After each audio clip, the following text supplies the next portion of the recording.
अंदर जीव होता है तभी उसका विकास होता है। उसको जब तुम उबालोगे तो जीव तड़फ तड़फ करके अंदर कष्ट पाता है और अंडा फिर मर जाता है। और अंडे के अंदर भरा हुआ मुर्गे मुर्गी का रजवीर उसको तुम खाते हो, कितना गंदा है ये रजवीर, कभी नहीं खाना चाहिए। और ये भी याद रखना, मछली दुनिया की हर गंदी चीज को खाती है, खाक खाती है, लार थूक खाती है, नाक खाती है। मछली लेटरिन खाती है, गोबर खाती है, मुर्दे को खाती, सड़ा गला खाती है।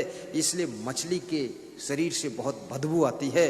वो आदमी कितना हिम्मती है जो ऐसी गंदी मछली को खा लेता है, मुंह में रखता है, फिर पेट में पहुंचती है और फिर कहता है कुछ गड़बड़ हो रहा है।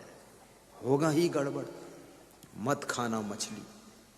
आकाश की सफाई के लिए प्रकृति ने चिड़िया बना दिया कि वायुमंडल की सफाई करना, धरती की सफाई के लिए सूअर बना दिया, और ये भी याद रखना जल की सफाई के लिए मछली और कछुआ बना दिया। लेकिन आदमी एक ऐसा प्राणी पैदा हुआ जो जल थल और आकाश नभ की सफाई करने वालों की ही सफाई कर देता है। ये तीनों को खाकर खत्म कर देता है। सूअर भी कितना गंदा है, टट्टी खाता है, और टट्टी खाने वाले सूअर को यह आदमी खाता है। धिक्कार है इस आदमी को। और कहता है इसमें बहुत विटामिन प्रोटीन है, क्योंकि सूअर जो है मुंह से ही सब खेत में गड्ढा खोद देता है। और इसमें हम लोग तो फावड़ा से खोदते, कुदाल से खोदते हैं, ये मुंह से ही कर देता है। तो सूअर खा लूंगा तो हमें भी ट्रैक्टर की जरूरत नहीं पड़ेगी, मुंह से ही खेत खोद दूंगा सब। अरे तो इतना विटामिन प्रोटीन करोगे क्या? और मुंह से खोदने के लिए तुमको जरूरत क्या है? तुम्हारे पास सब यंत्र हैं, इम्प्लीमेंट्स हैं, उनसे खोदिए, खेती बाड़ी कीजिए। सूअर खाना बिल्कुल नहीं। और बड़ी मजे की बात है, मुस्लिम कहता है जर्रे जर्रे में खुदा है, और हिंदू कहता है कि कण कण में राम है। और यदि इसकी बात सच है, ये मानता है, तो कण कण में राम है तो क्या मुर्गा में राम नहीं है? अंडे में राम नहीं है? गाय भैंसा में राम नहीं है? गाय भैंसा में क्या कण वो जर्रे जर्रे में खुदा है? तो गाय भैंसा क्या खुदा से जुदा है? उसमें भी तो खुदा है। गाय को मार कर खाओगे खुदा मर जाएगा, भैंसे को मार कर खाओगे भैंसा मर जाएगा, अंडे को उबाल कर खाओगे अंडा कणकण में राम, उसका राम मर जाएगा। और यदि तुम बकरा मुर्गा मछली खाओगे उसमें भी राम है, कणकण में राम है, जर्रे जर्रे में खुदा है। तो खुदा और राम को भी तुम मारते हो और फिर कहते हो हम भगवान के पुजारी हैं, अल्लाह के पुजारी हैं, अल्लाह इल्लाह उलिल्लाह। और कहते हो रघुपति राघव राजा राम, और पता ना पावे सीता राम, और शाम हुई तो 200 ग्राम, और रघुपति राघव राजा राम। हाँ, दारू पीते गंगा राम, क्या बात है। एक आदमी कह रहा था जब मैं दारू पीता हूं तो कंठी को पीछे कर देता हूं, और जब नशा उतर जाता तो फिर घुमा के आगे कर देता हूं। तो मैंने कहा कंठी पहना क्यों? बोले पहना था, सब पहन रहे थे तो पहन लिया, हिसाब लगाया नहीं, अब फंस गया तो अब दारू पीने को वक्त आता तो पीछे कर देता। बहुत बड़ा पाप लगेगा। अखंड भक्त बनो, अविचल भक्त बनो, और ऐसे महान भक्त बनो। आई है भक्ति लहरिया हो, सब मिलके नहा लो। गंगा जिनके चरणन बहती, चाहती है पग की धुरिया हो, सब मिलके नहा लो। दुखित सुखित होए कुटुंब जेवावे, मरण बाहर एक सर दुख पावे। एक आदमी किसी के यहां दावत में गया। छोटी कहानी है, सुना दूं? अभी 4:45 बजा है, 15 मिनट का टाइम है अपने पास। 10 मिनट 5 मिनट और सुना सकता हूं कि नहीं? केवल 5 मिनट बस, उसके बाद बंद करूंगा। तो आदमी दावत में गया तो मीट की दावत थी, वहां मांस परोसा जा रहा था, तो उसकी प्लेट में मांस लाकर रख दिया। तो उसने मना कर दिया कि मैं मांस नहीं खाता, मैंने छोड़ दिया है। तो उसके मित्र ने पूछा कि आप दावत में आए, मेरे परम मित्र हैं, आप मांस खाना छोड़ दिए, आज तो मीट की दावत ही है। बड़ी गजब की बात है। लोगों को धिक्कार है।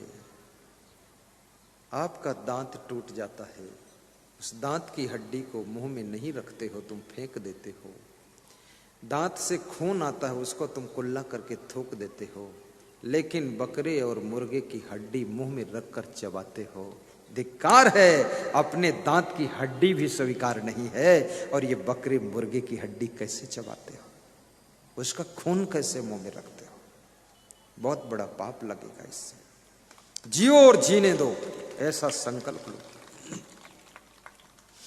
आज से संकल्प ले लेना, मांस मछली अंडा नशा शराब इसी पंडाल में त्याग करता हूं, और सनोखर से सात्विक विचार लेकर के जाना है, और सारी बुराई को यहीं छोड़ना है। तुम आत्मा हो, तुम परमात्मा हो, महान आत्मा हो, तुम कहां इन गंदी गंदी चीजों में फंसो हो। ये सब आदतें छोड़िए, खाना पीना भी सुधार कीजिए। युक्ताहार विहारस्य युक्त चेष्टस्य कर्मसु युक्त स्वप्नौ बोधस्य योगो भवत दुःखः। श्री कृष्ण कहते हैं जो सुखी होना चाहते हैं, दुख से बचना चाहते हैं, पार होना चाहते हैं, वह लोग आहार विहार में शुद्धि करें, शाकाहारी बने। कृष्ण कहते हैं और कर्म यथा योग्य करें। तीसरी बात कहते हैं सोना और जागना भी यथा योग्य करें, तो उनके दुख दूर होंगे, सुख भरपूर होगा, और उनका जीवन का चमकता हुआ नूर होगा, और उनसे कभी गुरुदेव की कृपा दूर नहीं होगी। उनका अंदाज एक ऐसा होगा, जो आदमी दूसरों की रक्षा करता है उसकी रक्षा प्रकृति करती है, जो दूसरों को जिंदगी जीने का मौका देता है उसको लंबी जिंदगी कुदरत प्रदान करती है। इसलिए किसी को मारना खाना मत। दया धर्म को मूल है, पाप मूल अभिमान, तुलसी दया न छोड़िए, जब लग घट में प्राण। जीव मत मारो बापुरा, सबका एक ही प्राण, हत्या कबहु न छूटी है, जो कोटि न सुनो पुराण। जीव घात नहीं कीजिए, बहुरिले तो वही कान, हत्या कबहु न छूटी है, जो कोटि हीरा देहुदान। अंकुर भखे सो मानवा, मांस भखे सो स्वान, और जीव बधे सो काल है, सदा नरक परमान। जीव दया और आत्म पूजा, कहीं कबीर धर्म नहीं दूजा। जीव दया और आत्म पूजा, कहीं कबीर धर्म नहीं दूजा। जीव दया और आत्म पूजा, कहीं कबीर धर्म नहीं दूजा। जो तो आया जगत में तो ऐसा कर ले, कर साहेब की बंदगी, भूखे को कछु दे। मीट की दावत में बैठा हुआ मित्र मीट खाने के लिए मना कर देता है। जो मित्र दावत कर रहा था वो पूछता है कि आप क्यों नहीं खा रहे। कोई तीर्थ में स्नान करने गए, वहां मीट छोड़ कर आ गए, बोले नहीं तीर्थ तो जाता ही नहीं, मैं तो नास्तिक हूं। कोई गुरु मिल गया, गुरु मंत्र ले लिया, दीक्षा ले लिया, छोड़ दिया खाना पीना ऐसा वैसा, बोले गुरु गुरु तो करता ही नहीं। कोई सत्संग में गए थे क्या, बोले सत्संग में तो बाप दादे भी कभी नहीं गए, पूरा नास्तिक परिवार है। बोले फिर छोड़ा कैसे, इतना बड़ा त्याग हुआ कैसे। तो उसने हंस करके कहा मेरे मित्र बूढ़ा हो गया हूं, दांत टूट गए, अब हड्डी चबाते नहीं बनता है, इसलिए छोड़ दिया। इसको त्याग नहीं कह सकते, ये मजबूरी है। जैसे समाज में कहावत है कि मजबूरी का नाम महात्मा गांधी होता है, वही है बात। दांत भी अच्छे हो, आंत भी अच्छी हो, उस समय मीट मछली का त्याग किया जाए। और जिन्होंने मीट मछली अंडा मुर्गा शराब का सेवन कभी नहीं किया है, वह धरती के देवी और देवता होते हैं, और उन्हीं का जीवन महकता है, खुशबू फैलाता है। काम क्रोध लोभ मोह ईर्ष्या द्वेष अहंकार को भी जीतिए, और स्वीकार कीजिए धर्म की मर्यादा, इनकार कीजिए अधर्म के कर्मों को। पाप से ऊपर उठ जाइए, जिंदगी में संताप नहीं आएगा। संत की सेवा कीजिए, कोई श्राप का असर नहीं होगा, श्राप कट जाएगी। अभी एक सज्जन मेरे पास आए, बोले एक साधु नाराज हो गया, श्राप दे दिया है। क्या करूं? तो मैंने कहा मैं भी साधु हूं, मैं काट देता हूं श्राप उसकी। लोहा लोहे से कटता है, अगर साधु ने श्राप दिया तो साधु ही काट सकता है। मैंने कहा है कटवाना है तो आओ। बोले काट दो। तो मैंने कहा चक्कू लाओ। बोले मेरे अंगुली थोड़े काटनी है, श्राप काटनी है। मैंने कहा चक्कू लाओ, नींबू काट दो। नींबू कटा की श्राप कट गई। बोले नींबू कटने से श्राप कटेगी? मैंने कहा सब ज्ञान है तो इसका मतलब क्या होता है? श्राप देने वाला महान नहीं होता है।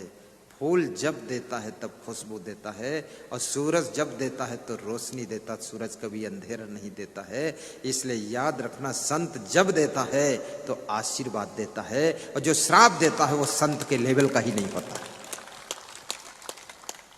संत तो आशीर्वाद ही देते हैं, और सबके लिए आशीर्वाद है। आपकी एक एक मनोकामना मेरे गुरुदेव के आशीर्वाद से पूर्ण हो, और आपका मन प्रसन्न होकर यहां से लौटे।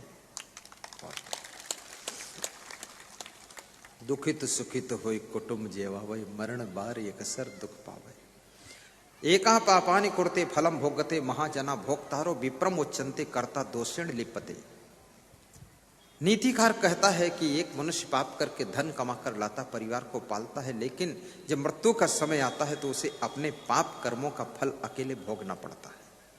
इसलिए पुण्य कर्म करके, अच्छे कर्म करके परिवार का पालन पोषण करना चाहिए।